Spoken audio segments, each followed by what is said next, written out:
Welcome back नाजरीन। माली साल ख़त्म होने में 2 माह बाकी हैं और अगले 4-5 हफ्तों में बजट भी पेश हो जाएगा, लेकिन अभी हमारा जो एफबीआर का शॉर्टफॉल है वो तकरीबन 830 अरब रुपए का है और ये कहा जा रहा है कि इस शॉर्टफॉल को पूरा करने के लिए एक ऑर्डिनेंस के जरिए एफबीआर को गैर मामूली इख्तियारात दे दिए गए। ये क्या गैर मामूली इख्तियारात थे और इसका असर क्या होगा, क्या सख्तियां देखने में आएंगी, रदर इसके ऊपर मैं बात करूंगा अनवर काशिफ मुमताज़ जो कि प्रेसिडेंट हैं पाकिस्तान टैक्स बार एसोसिएशन के, इस वक्त हमारे साथ मौजूद हैं। अनवर, बहुत बहुत शुक्रिया आपके वक्त का। सबसे पहले तो ये जानना चाहेंगे कि ये जो अमेंडमेंट हुई है, टैक्स लॉ अमेंडमेंट ऑर्डिनेंस जो पास हुआ है, ये क्या कहता है? बहुत शुक्रिया इमरान। आपका बेसिकली ये बड़ा क्रिटिकल इशू है क्योंकि ये अभी ही प्रेसिडेंशियल ऑर्डिनेंस के ज़रिए इन्होंने लोगों के जो बुनियादी हकूक़ हैं, जिसमें स्टे है या अगर आपके ख़िलाफ़ कोई ऑर्डर हुआ है तो आपको अपील करने का जो इख्तियार था उस पर जो है स्लब लगा दी है, उसको जो है उन्होंने बंद कर दिया है। उन्होंने कहा है कि जी आपको 138 का नोटिस दिया जाएगा और आपके खिलाफ कोई ऑर्डर होगा तो आपसे इमीडिएटली रिकवरी कर दी जाएगी और ऑफिसर जो टाइमलाइन देगा उसके अंदर अगर आपने पेमेंट नहीं की तो आपको पूरा आपके पैसे जो है आपसे रिकवर किए जाएंगे। अगर आपने रिकवरी किसी तरह से रोकी गई तो कोर्सिव मेजर लिए जाएंगे और उसके तहत जो है मुख्तलिफ जो मराइल हैं इनकम टैक्स ऑर्डिनेंस में रिकवरी के वो पूरे किए जाएंगे। अब इसमें इससे पहले जो था, पहले तो ये बताइए कि ये मशवरा किसने दिया इन लोगों को? ये बुनियादी हुकूक जहाँ पे सलब हो जाते हैं, आप लिटिगेशन के अंदर नहीं जा सकते, आप कहीं अपील नहीं कर सकते, जो जिसका ये क्लाइबिलिटी खड़ी हो गई वो उसने हर सूरत अदा करनी है, ये कौन सा निज़ाम है? देखें, मैं उसी तरफ आ रहा था। पहले ये था कि आपका खिलाफ अगर ऑर्डर होता है, आपको अगर आप उससे मुतमईन नहीं होते तो आपको 30 दिन तक आपके पास खिलाफ रिकवरी नहीं हो सकती। उस दौरान अपील फाइल करें, स्टे लें। एक पूरा फ्रेमवर्क था जो फेयर ट्रायल की बात करता था। क्योंकि आपका टैक्स रेवेन्यू का कलेक्शन नहीं पूरा हुआ तो उन्होंने कहा मई और जून में हम जो रिकवरी स्टे हुई हैं नए ऑर्डर्स करेंगे, उनमें 30 दिन का टाइम देंगे तो 30 दिन क्रॉस हो जाएगी। तो ये इन्होंने एक स्पेस गैप अरेंजमेंट किया है जिससे वो पूरे टैक्स निज़ाम को उन्होंने जो है ना हिला के रख दिया है। अब इसके बाद ना आपको अपील करने का जो निज़ाम है, अपीलेट रेमेडीज हैं वो रिडंडेंट हो गई हैं। आपको किसी फोरम पे जाने से जो आप चाहते थे कि किसी फोरम पे जाएं अपने खिलाफ जो जाती हुई उसको बताएं, वो रिडंडेंट हो गया है। आपके पास जो स्टे ऑर्डर आपको कोर्ट में जाना था तो आप वो आपका रिडंडेंट हो गया है। तो आपने उस लोगों को जो कि इकोनॉमी की बैकबोन है, जिनसे आपने टैक्स रेवेन्यू कलेक्शन किया है, इरिस्पेक्टिव के 830 अरब रुपए का शॉर्टफॉल है, वो अपनी जगह बात है, लेकिन बाकी जो आपने कलेक्ट किया उन लोगों से आज आप 2 महीने के लिए उन पे आपने कारी जब्त लगाई है और आप चाह रहे हैं कि उनके जेन्युइन पैसे हैं, जो उनके बिजनेस के पैसे हैं, जो उनके पास मतलब कैश सिक्योरिटी है, उनको सबको रिकवर करें और बिजनेस को होल्ड कर दें ताकि IMF के सामने आप अपनी रिपोर्ट पेश कर सकें कि जी हमने जो टारगेट दिया था वो रिकवर कर लिया हमने। नहीं, लेकिन देखें, वज़ीर आज़म शहबाज शरीफ साहब, सदर मुमलिकत जरदारी साहब, दोनों सियासी शख्सियात हैं, कारोबारी शख्सियात भी हैं और बहुत अच्छे तरीके से कारोबारी नॉर्म्स को समझते हैं।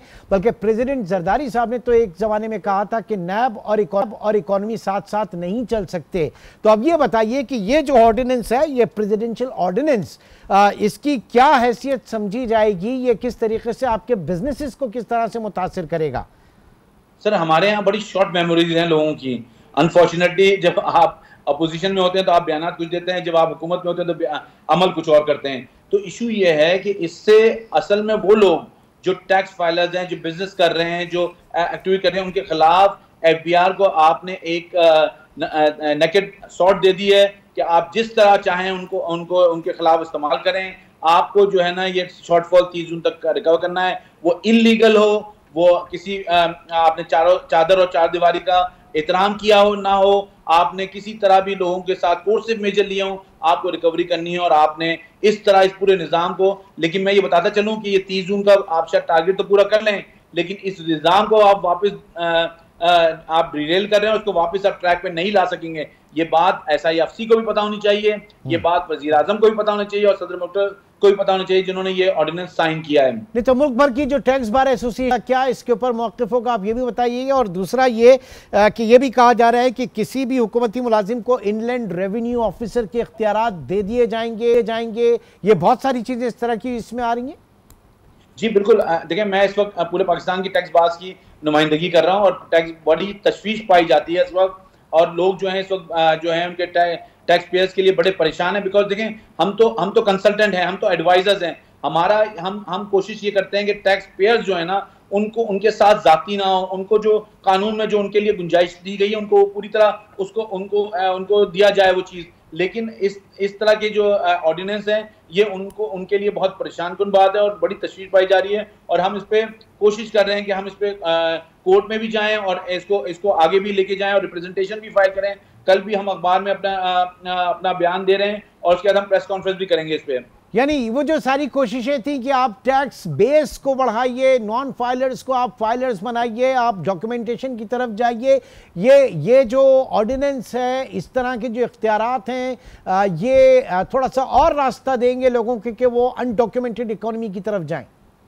बिल्कुल, इसलिए कि लोगों को ये रीजन होगा कि भाई तुम तो डॉक्यूमेंटेड हो, तुम्हारी परेशानियां इतनी ज्यादा हैं, हम तो कैश पे काम करते हैं, हमारी कोई परेशानी नहीं है, ना मेरे पास इनकम टैक्स ऑफिसर आ सकता है, ना मुझे बैंक में पैसे रखने की जरूरत है, ना मुझे जो है वो किसी के सामने हाजिर होने की जरूरत है, ना मुझको गिरफ्तारी होगी। ये सारी चीजें उन्हीं के लिए हैं जिन्होंने सबक याद किया, उनकी छुट्टी बंद करने को तैयार है। और ये मैं आपको बताता चलूं कि ये किसी तरह भी टैक्स निज़ाम को मजबूत करने का इक़दाम नहीं है।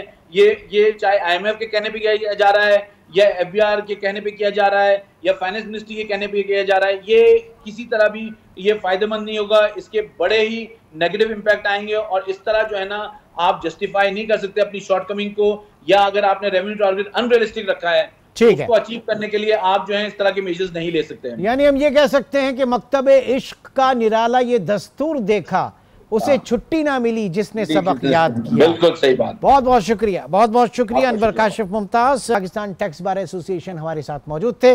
और नाज़रीन, अब देखना यह है कि ये जो ऑर्डिनेंस है ये क्या गुल खिलाता है और कितनी एक बेचैनी पाकिस्तान के कारोबारी माहौल में, पाकिस्तान में जहाँ पे हम एक तरफ लेके चल रहे हैं कि एक ऐसी ड्राइव जिसमें डॉक्यूमेंटेशन हो, जिसमें नॉन फाइलर्स की तादाद कम हो, फाइलर्स लोग ज़्यादा बने, और FBR जो है वो अपना जो टैक्स बेस है उसको वसअत दे। तो इन सारी चीज़ों को किस तरह से नुकसान पहुंच सकता है, इसके ऊपर आगे भी आने वाले प्रोग्राम्स में हम बात करते रहेंगे। फिल वक्त आपसे इजाज़त चाहेंगे।